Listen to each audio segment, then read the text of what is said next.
राधे राधे दोस्तों, आर के भक्ति चैनल में आज आपका फिर से स्वागत है। आज हम आपको पौष मास की सफला एकादशी की कथा सुनाने जा रहे हैं, सो ध्यान से सुने। भगवान कृष्ण बोले, हे युधिष्ठिर, मैं दान, स्नान, तीर्थ, तप इत्यादि शुभ कर्मों से शीघ्र प्रसन्न नहीं होता हूँ। एकादशी व्रत करने वाला मुझे प्राणों के समान प्रिय लगता है। पौष मास के कृष्ण पक्ष की एकादशी का नाम सफला है, सब कार्यों को सफल बनाने वाली है। इसमें नारायण जी की पूजा होती है। ऋतु अनुसार फल फूल तथा धूप दीप इत्यादि का पूजन करना चाहिए। महात्मा की कथा भी कहता हूँ, प्रेम से सुनो। महात्म की कथा कहता हूँ, प्रेम से सुनो। चंपावती नगरी में एक महिष्मान नाम का राजा राज्य करता था।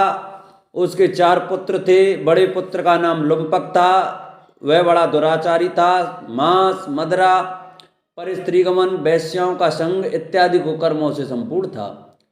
पिता ने उसे अपने राज्य से निकाल दिया।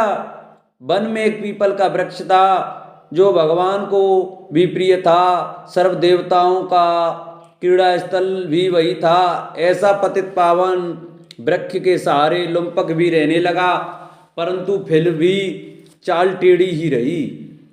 पिता के राज्य में चोरी करने चला जाता था। पुलिस पकड़कर छोड़ देती थी। एक दिन पौष मास के कृष्ण पक्ष दशमी की रात्रि को उसने लूटमार अत्याचार किया और पुलिस ने बस्त उतार कर वन को भेज दिया। बेचारा पीपल की शरण में आ गया। इधर हेमगिरी पर्वत की पवन भी आ पहुंची। लुम्पक पापी के सब अंगों में गठिया रोग ने प्रवेश किया। हाथ पांव अकड़ गए और प्रातः सूर्योदय होने के बाद कुछ दर्द कम हुई। पेट का गम लगा। जीवों के मारने में आज असमर्थ था और न वृक्ष पर चढ़ने की शक्ति थी।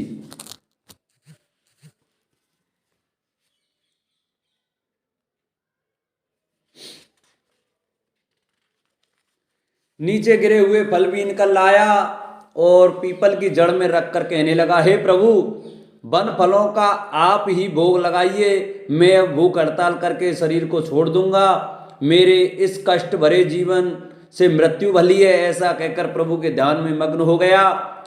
रात्रि भर नींद न आई। भजन कीर्तन प्रार्थना करता रहा, परंतु प्रभु ने उन फलों को का भोग लगाया। प्रातःकाल हुआ तो एक दिव्य अश्व आकाश से उतरकर उसके सामने प्रकट हुआ और आकाशवाणी द्वारा नारायण जी से कहने लगे,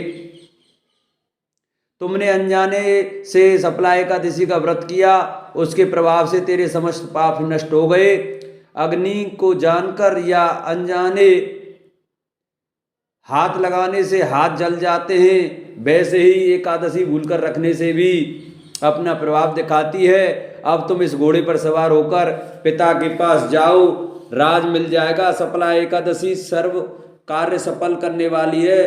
प्रभु की आज्ञा से पिता लुम्पक के पास आया। पिता ने उसको राजगद्दी पर बिठाकर आप वन में तप करने चला गया। लुम्पक के राज्य में प्रजा सब एकादशी व्रत विधि सहित किया करती थी। सफला एकादशी के माध्यम को सुनने से अश्वमेघ यज्ञ का फल मिलता है। बोलो बांके बिहारी लाल की जय। बोलो एकादशी मैया की जय।